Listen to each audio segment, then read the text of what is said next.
Good evening, everyone. Has everyone had their tea and coffee and biscuits?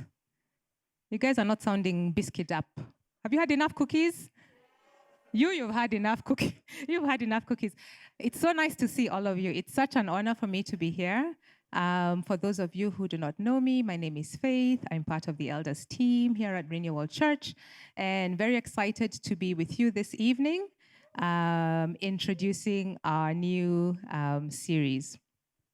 This week I spent quite a bit of time online as I was researching and just looking up, what does God want us to know? And in all of that and in all of the rabbit holes I take, I discovered there's a lot of people online making money from teaching you how to tuck in your shirt. And it's like tucking like this, but don't do that, do this. And then don't tuck in like this, do that, do this. If you guys haven't seen that, it's a big thing. Today I tucked it how I want. I was like, I'm not going to listen to them. But anyway, so this week we begin a new series that we call Rise Before Ready. It's very interesting because I actually think it ties into the sermon that we had this morning. It was Mose who spoke. So guys, if you can catch that sermon when it goes online tomorrow. But for today's series, the heart of it is the knowledge that every Christian is designed to be an influencer. And no, not a social media influencer. That's not why I started with Instagram, but that we are called to be salt and light. And Adrian shared this verse, Matthew 5:13-16, which is from the Message version, which I really just liked, and I thought it sounded so good. And I'll read it for you in part. And it says that you are here to be salt seasoning that brings out the God flavors of the earth. And for the light part, you are here to be light, bringing out the God colors in the world. Doesn't that sound nice? So yes, we are called to be salt, seasoning, and bringers of light by being an influence in our homes, our neighborhoods, our schools, our workplaces, our community, really just any of the spaces that God has placed you. But here's the thing. Sometimes we don't step into our spaces as influencers because we don't believe that this is what we can be. And this mindset is often shaped by different reasons or barriers, maybe I should call them. And in this series, we want to tackle one that some or even many of us may have struggled with.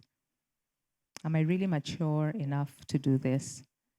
Am I really skilled enough to be this? And so in this series, we are going to look at young leaders in the Bible and how they stepped into the spaces that God called them to, how they provided countercultural leadership and fought back against external circumstances, sometimes their own internal voices that reminded them that they were too young or too ill-equipped or too unprepared. And our heart in this season, as we go through this Rise Before Ready series, is to dive deep into God's word, to hear from him and to learn together as he brings wisdom, encouragement, and advice for everyone here on how to walk well as emerging leaders, even when we do not feel adequate or ready. So we're going to do this by focusing on a different personality each week. And this week, I'm honored to kick off by starting with one of my favorite people in the Bible. And I'm really excited because this person would not be your first or your second or your third, maybe even your 10th guess if I asked you to list down our young leaders in the Bible. And those who know me know that I absolutely love different. So, shall we start with the game? I want you guys to guess, who do you think our person for today is? Almost everyone is allowed to play the game. I think you're not. Can you play? I'm not sure if she knows. You'll answer like the 10th person. Okay, so who would like to guess who we have for today? Come on.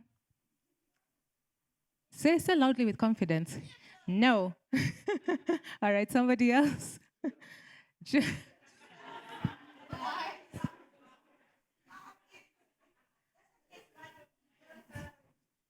I don't know how to respond to Jay. You can just continue sitting there. I won't send you outside. Okay, but good job. Well done. Another 20 guesses, please, to follow that. Anyone else? Who? Gideon, not Joseph. Joseph will come. Not David, but David will come. Timothy, that's a good one. He'll come. Nope. Titus, it's not Titus.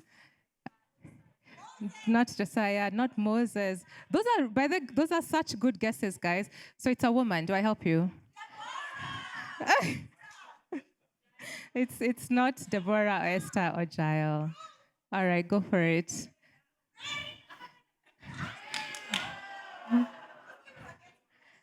You think we were getting there? I actually think maybe Jay would have gotten there. But guys, today we're looking at Mary Magdalene, which rightly is Mary of Magdala, because Magdalene is not her last name, but rather a description of where she's from. So like Jesus the Nazarene or Jesus of Nazareth. And Mary is not your typical sermon headliner, as I think we've all just agreed just now. She's a great soundbite, but hardly ever the one to carry the day. And even may I confess that this is the first sermon that I'm experiencing where we spend time talking about Mary. So why Mary? She was not a queen like Esther. She did not participate in leading and saving a nation like Deborah, the judge, did. She did not help Israel spy on and conquer a city like Rahab did. And no, she's not the Mary, mother of Jesus. No, Mary of Magdala actually had quite a different CV. Tormented by demons for we don't know how long, 7 of them to be exact, until Jesus delivered her from this. And to be demon possessed in those times was likely an incredibly socially isolating experience, if not outrightly hostile. And while we do not know what Mary's everyday experience was like, we have stories in the Gospels of men tormented by demons who were excluded from society and had to live that way until the Messiah came and rescued them. Mary, being a woman, was likely even more ostracized than the men would be, because the society in general held women in lower esteem.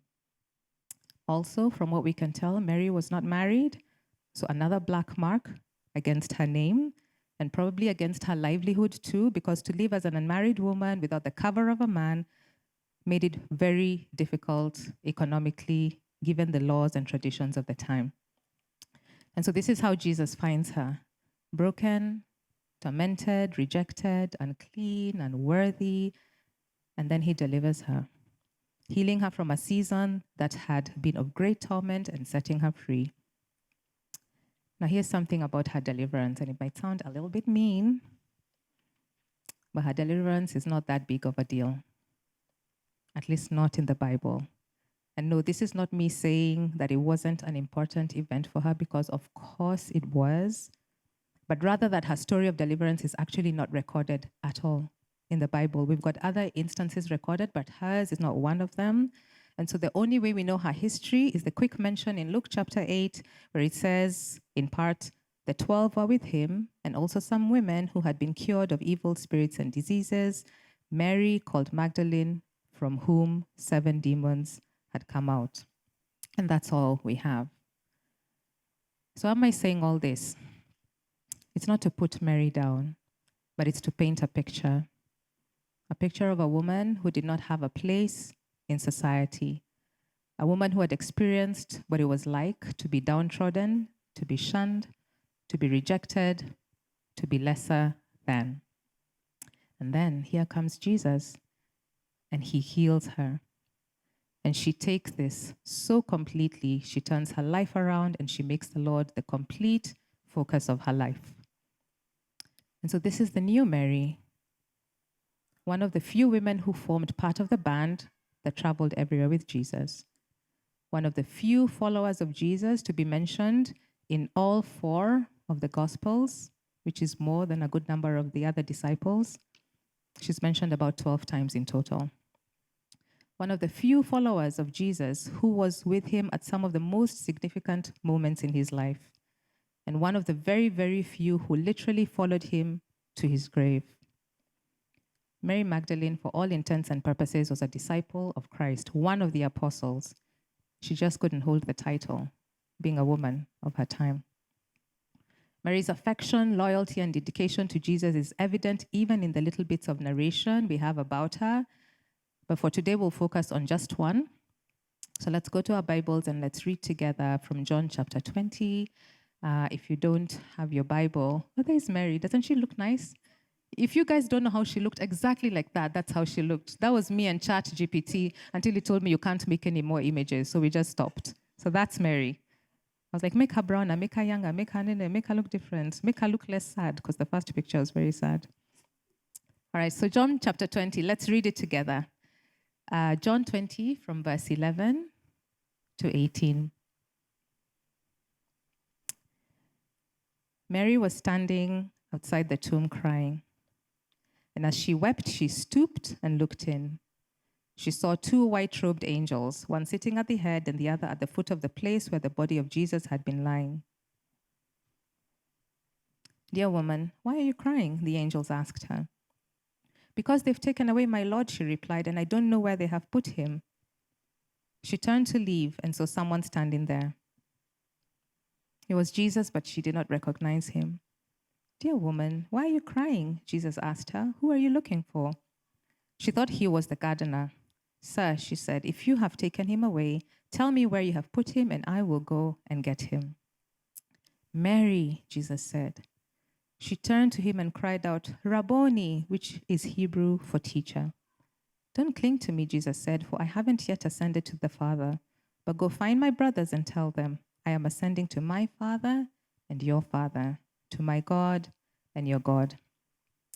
Mary Magdalene found the disciples and told them, "I have seen the Lord." Then she gave them his message. Now, in this new series, we'll be looking at examples of young leaders in the Bible, looking at their stories, and using these to encourage ourselves that no matter how young or how inexperienced we think we are, God can use us in the most incredible of ways. But the truth is, though, that many of us find this hard to believe when we personalize it. We love the stories of Joseph and Daniel and David, but in our real everyday lives, I don't know how many of you believe that you could serve as the king's advisor or become prime minister or to be anointed as king, young as you are. I don't know any of us would be willing right now to tell the president that, hey, the answer to your question is that there's going to be a famine in your country in the next 3 years, so you need to start preparing now, and I can show you how to handle it. Or does someone think they could do that? The world today gives us a different definition of leadership. You cannot be weak, you cannot be uncertain, and you cannot be lacking in confidence. When we think of leadership, good leadership, we tend to think big. We tend to think outward, we tend to think seen, known, in the spotlight. Our impression of leaders is that these are people who exude confidence, who are articulate and incredibly well-spoken, who are well-versed in their areas of expertise, and if they're leaders who hold a significant platform, we tend to think of them materially as well, to be honest. So we expect them to be wealthy, we expect them to be well-dressed, well-connected, maybe even good-looking. And a leader who did not hold these qualities would be a bit perplexing for some of us. Unless, of course, their platform requires them to be different, like a Mother Teresa, Mahatma Gandhi. But even that brings with it its own set of worldly expectations. And just to be clear, there's nothing wrong with wealth. Wealth is a resource that can be used to greatly advance kingdom work, but it's not something to be idolized. When I looked up the definitions of leadership, Oxford Languages defined it as the action of leading a group of people or an organization. Wikipedia defines it as the ability of an individual, group, or organization to lead, influence, or guide other people, teams, or organizations. Forbes.com says that leadership stems from social influence, not authority or power. And so there we have it, different nuances from some of our basic sources of information. And so here's the thing about who you choose to define you. When you allow your identity to be written and rewritten and rewritten. If I came to you now and said, rise, you've been called to lead X, Y, Z space right now, what do you think your reaction would be? My bet is that majority of us in this room would shrink right back. So I want us to pause for a moment because I want us to have a brief discussion. And I want us to just go very quickly through 2 questions. And we'll just take about 5 minutes to do this. And so the 2 questions are, what are some of the names that pop into your mind when you hear the term leader? And the second question is, what factors or attributes would you say make a leader? So get into groups of 3, 4, not more than that. And then let's quickly go through the questions. So what are some of the names that pop into your mind when you hear the term leader? But a good leader, guys, please no Hitler, right? And then second one, what factors or attributes would you say make a leader? All right, so a couple of minutes.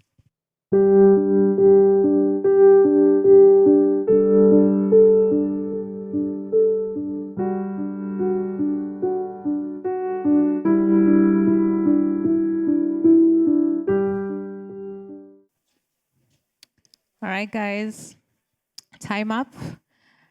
I am very curious to hear.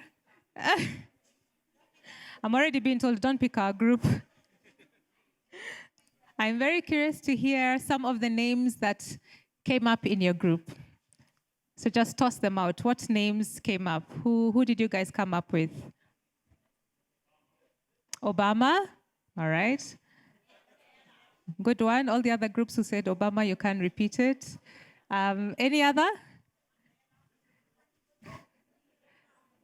Who? Or Trump? I think even these guys, did you guys have Trump? Oh. We have a slight lack of unity in this front group. I'm glad you didn't chase Sarah away. All right, we've got Trump. Who else do we have? We have Obama, Trump. Wagare Madai. Nice one.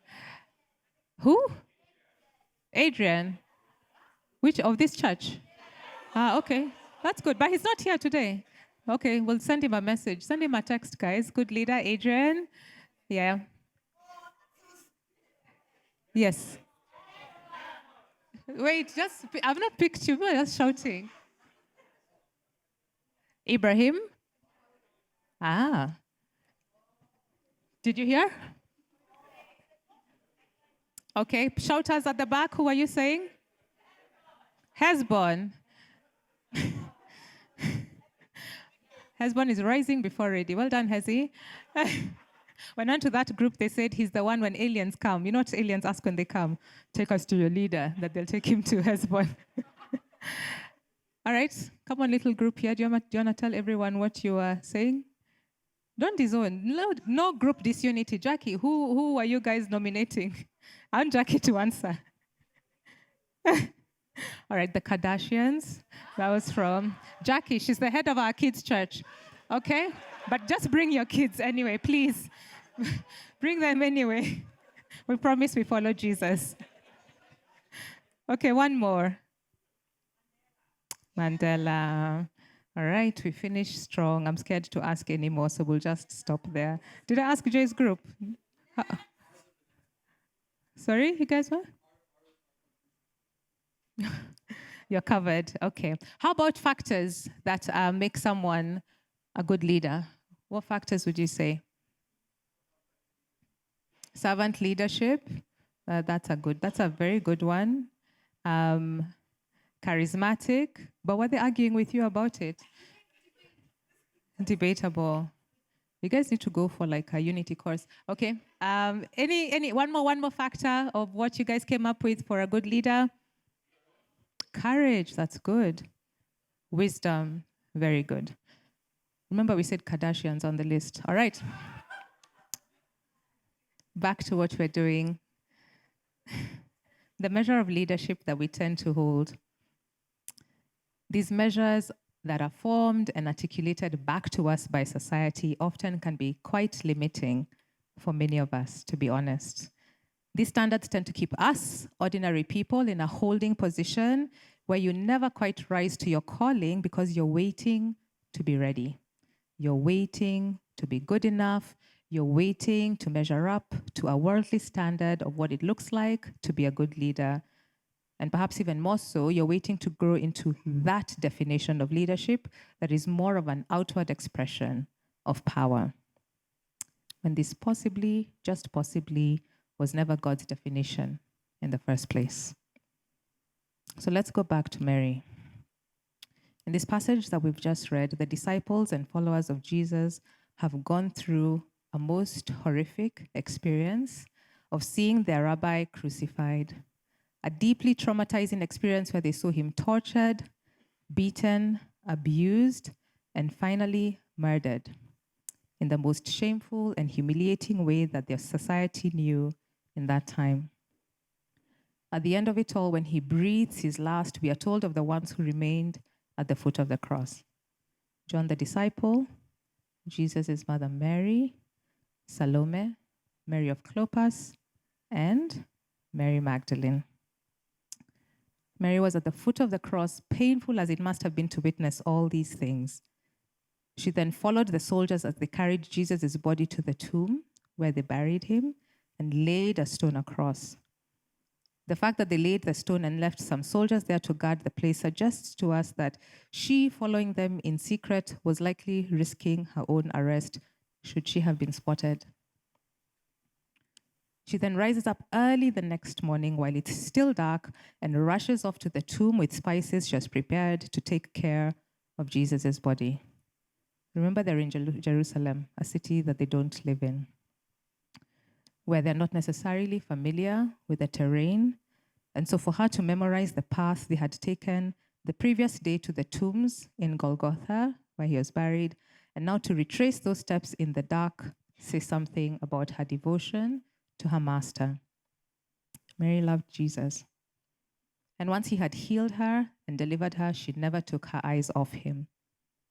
And we witness her go from a demon-possessed woman to a loyal, devoted follower of Christ. And then in his final moments, a brave, daring, unafraid version of her is revealed. She stayed when many of the other disciples had fled. She showed up at the tomb when many of the other disciples stayed locked up in a room. She showed up at the tomb when many of the other disciples, she challenged the gardener, boldly asking him to let her know where Jesus' body was so that she could fetch it herself. This is almost a laughable request if you think about it. Did she not consider that the gardener might be affiliated to Rome and thus get her arrested for making such a request? And even if not, why would he let her go collect the body? Where on earth was she planning to take it to? What on earth did she want to do with it? As we know, the gardener only minutes later revealed himself to be her Jesus, her Lord. And she fell at his feet weeping, the first person to see him after his resurrection. She was the person he chose. And then we have this beautiful moment in John 20:17, where Jesus chooses her to make the very first person to announce his resurrection. Something that we continue to announce even to this day, this declaration that Jesus is alive. And so little Mary of Magdala, unknown Mary of Magdala, formerly demon-possessed Mary of Magdala. Mary who does not fit in with the definition of leadership as we know it. Mary who, if left to us, would be more fitting to just sit in the crowd or maybe even serve in the kitchen. This Mary is the one who was entrusted with the most precious gift, to be the first to see Jesus and to be the one to share the most glorious, glorious news of that time, to let the disciples know that Jesus was alive. So what does this mean for us? You know, one of the reasons I was so excited to see Mary in this lineup is that Mary to me represents the ordinary, the unseen people, or perhaps more accurately, the unthought of people. The people in the room who you see, but you don't really see. Maybe they were there, maybe they were not there, the people you can easily miss. They are never front of mind. In this Bible passage where Jesus makes her his first sighting and then sends her to be the one to give the good news. In choosing a woman, and one with a dodgy history at that, Jesus is making a strong point. Even after death, Jesus stays consistent in his countercultural approach, refusing to bow to the societal and cultural barriers of his time. He was not going to go with the expected or the obvious. He saw her love, her utmost devotion, and he was not afraid to publicly honor that. And so now we're going to pause again and have another set of discussion questions. And this time, this is what I want us to ponder. Why do you think Jesus chose Mary Magdalene for these important moments? And I want you to be curious to really talk about it. Choose to talk through both your positive thoughts, your negative thoughts, whatever you're thinking. But why do you think he chose her? And then secondly, do you believe that God could choose you for significant work in the spaces he has put you? And what are the possible barriers to your believing this? So get back into your groups, same groups that you had before. You have a bit more time to discuss this so that we can just really go through this and let's just talk about it.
All right, guys. I hope you've had a great time of discussion.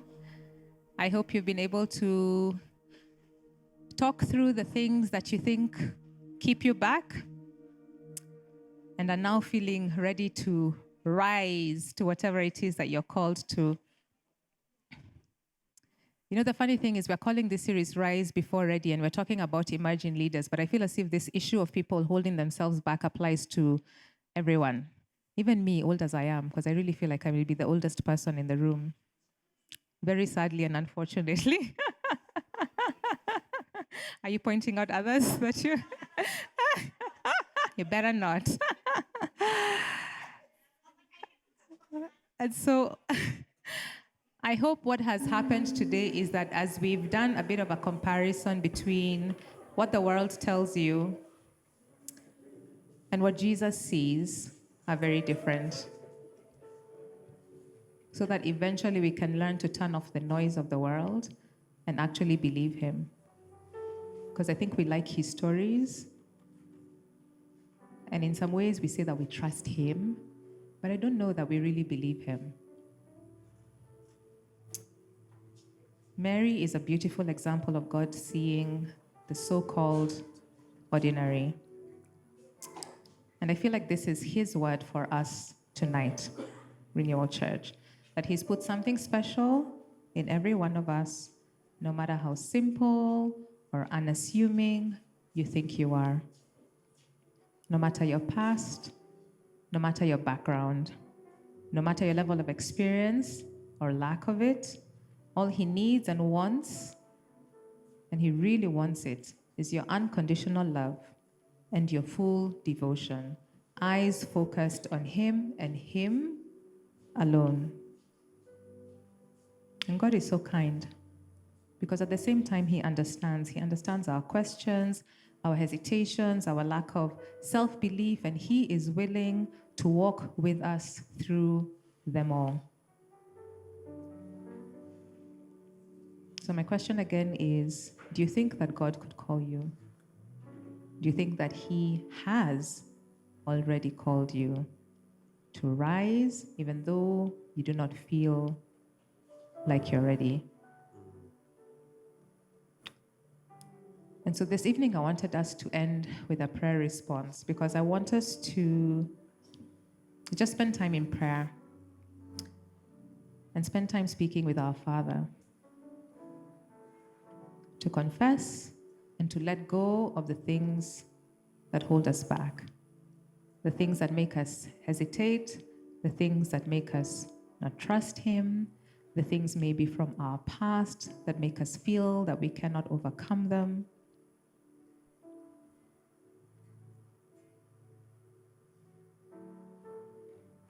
Christian spoke a few weeks ago on the battle of the mind.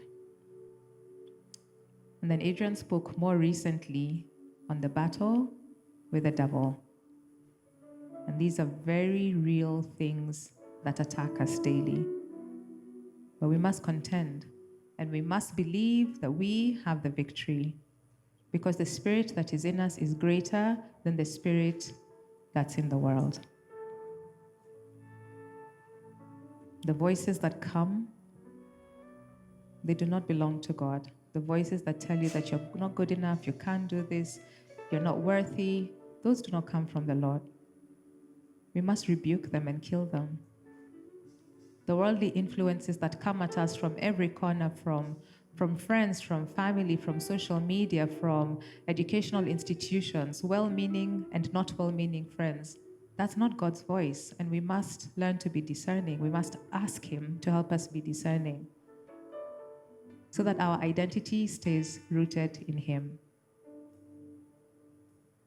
And so that who you are and who he made you to be does not get written over and over and over again by the things of this world. It's way too inconsistent and it's not worth it.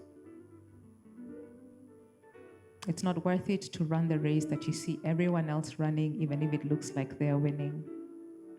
When you're in Christ, you already are more than a conqueror. I'm going to ask you to stand up. And the worship team is going to continue playing and singing. But I want us to start off in prayer. And I want to invite you to stretch out your hands like this, if you are comfortable. And to just spend some time speaking to God. To release everything that's in you, that's on you, any burden that you're bearing, any question, any hesitation. Just ask him to take it. Ask him to clean you up. Ask him to renew your mind, to give you a new mind. And then ask him how he wants you to rise for him, because he has a plan for everyone. His plans are not only for some. His plans are not only for the others. So ask him to show you.